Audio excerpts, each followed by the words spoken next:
o tiempos o costumbres. Nota por Pilar Roldán. El cuadro La familia de Felipe IV, más conocido por Las Meninas de Diego Velázquez, ha dado mucho que hablar.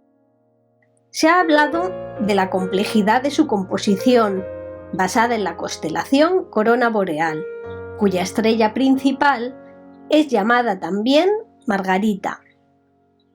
Se ha hablado del ingenioso juego de espejos que el artista ideó para su realización. Se ha hablado de su atmósfera, sus perspectivas, de conceder al espectador la visión que tendrían los mismísimos reyes que recién llegados a la sala se reflejan en el espejo, o tal vez que en realidad lo que se refleja en el espejo es el cuadro de los reyes que está pintando Velázquez.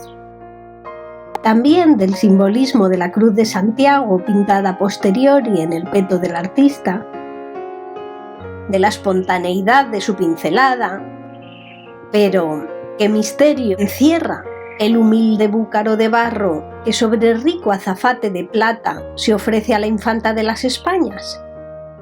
Al restaurar Las Meninas en 1984, retirado el viejo y oscuro barniz que protegía el cuadro, se descubrió que la jarrita, que antes se creía de finísimo cristal, era en realidad de rústico barro.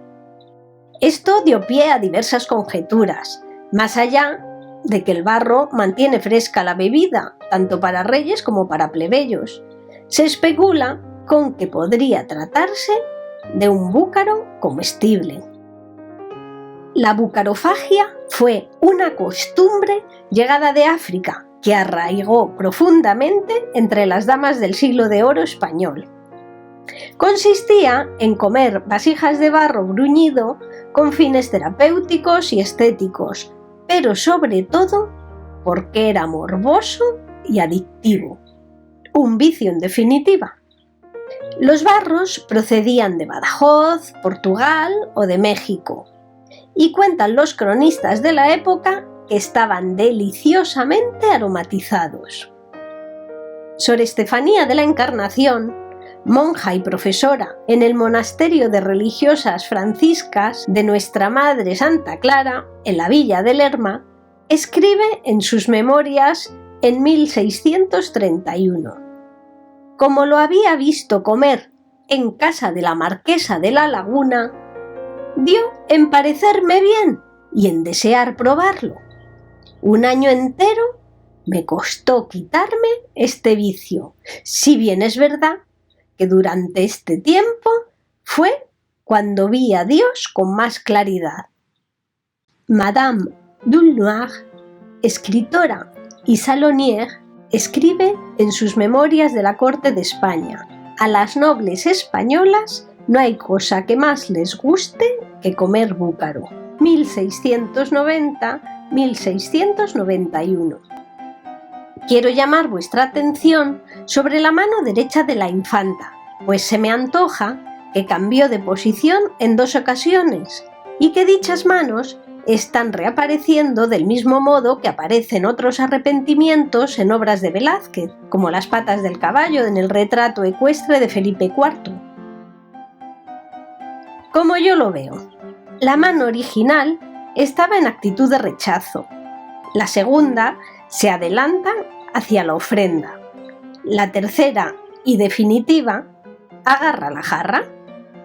A mi entender, Velázquez habría pintado a Margarita apartando, con la valentía de una niña de 5 años y una altivez digna de la más alta realeza, su remedio, o más bien, una merienda que para desengaño de morbosos podría consistir en inocente leche con panecillos.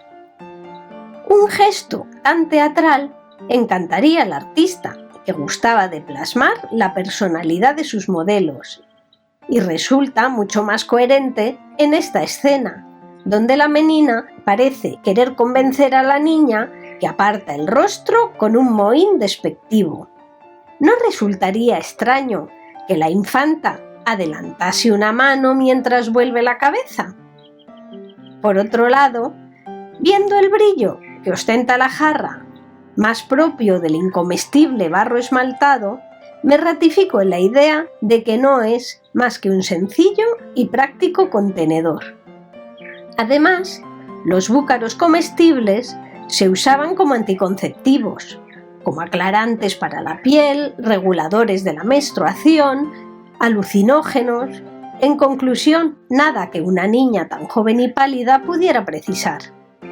Mi teoría es la siguiente. El primer arrepentimiento le fue impuesto a Velázquez. No creo que los reyes quisieran mostrar al mundo la imagen infantil o caprichosa de su hija rechazando la ofrenda que le hace María Agustina Sarmiento, sino más bien querrían mostrar la grandeza de la infanta de las Españas. La segunda mano la corregiría el propio pintor, al darse cuenta de la incongruencia del gesto de avanzar la mano mientras tuerce el rostro y mira para otro lado. Pues lo lógico es que si la princesita se dispusiera a coger la jarra, mostrara su intención dirigiendo al mismo punto su mirada.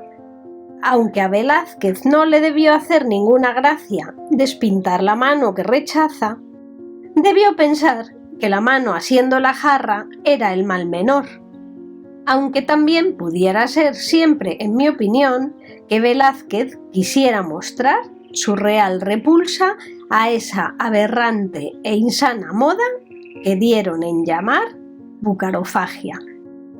Estas son algunas conjeturas y especulaciones imaginadas por Pilar Roldán.